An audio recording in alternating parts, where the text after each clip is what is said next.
The coolant of my car was not so enough, so I went to China to buy the Chinese brand of coolant, because my car, most of the parts I have already changed them all to Chinese parts. So this is the green one, because previously was green, so I bought back the green one.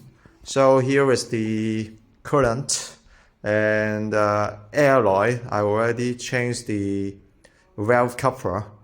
So BMW f20 118i n13 engine. So I have already changed the Chaoyang tired SDCX brake pad, and the brake disc is win here, and sail battery, and spark plug is the torch, and all of them are Chinese brands and Chinese parts.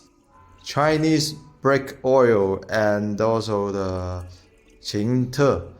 Kinter air conditioning filter, Chinese brand, and engine oil, 轮喷 5W40, all of them BMW recognized, and we'll try to change all of them bit by bit to Chinese parts soon.